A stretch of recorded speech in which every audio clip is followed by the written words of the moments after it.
काश्तकार भाइयों, इसके स्क्रीन के ऊपर आप गंदम की फसल देख सकते हैं। आज गंदम की फसल जो है 27 दिन की हो चुकी है।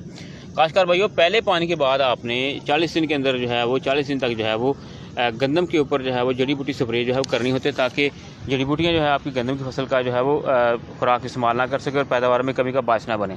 इसके लिए हम देखेंगे कि हम कौन सी स्प्रे जो है वो कर सकते हैं। इसका अगर आपकी खेत के अंदर जो है वो जंगली जाई है, दुम्बी सीटी है, घासनुमा ख़ानदान है कि जो जड़ी बूटियाँ हैं, तो फिर आप एक्सेल जो है सिंजेंटा की इस्तेमाल करें। इसके अलावा सर्टेन प्लस इस्तेमाल कर सकते हैं, टॉपिक है, कोलिडीना फोप है, ये आप इस्तेमाल कर सकते हैं। उसके अलावा अगर आपके खेत के अंदर दुम्बी सिटी है, जंगली जई है, जो घास वगैरह है, चावली वगैरह है, चौड़े पत्तों वाली जड़ी बूटियाँ ज़्यादा हैं, तो फिर आप अटलांटिस जो है बायर की इस्तेमाल कर सकते हैं। सल्फाना डेकर, उसके अलावा फंडस है, ये भी आप इस्तेमाल कर सकते हैं। इसके अलावा लिया है, लेली है, ये आप देख सकते हैं यहाँ पर लेली ज़्यादा है।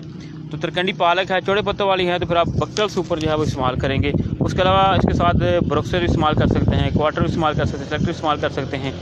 अगर आपके खेत के अंदर जंगली मटर ज़्यादा है, तरकंडी पालक है, लेली है, चौड़े पत्ते वाली गुटियाँ हैं, तो फिर ग्रीन भी इस्तेमाल करें रिश्ता की, और इसके साथ स्नोकर है या अलाई मिक्स वगैरह इस्तेमाल कर सकते हैं। खास कर नेक्स्ट वीडियो में आपको बताएंगे कि आपने कौन सी ज़मीनों के अंदर कौन सी स्प्रे नहीं करनी है, कौन सी नोजल आपने इस्तेमाल करनी है, किस टाइम आपने स्प्रे करनी है। ये तमाम बातें हम नेक्स्ट वीडियो में करेंगे। लेकिन इस वक्त जो है गंदम की फसल जो है 27 दिन की हो चुकी है और तेज़ी के साथ जो है शुगुफा साजी कर रही है।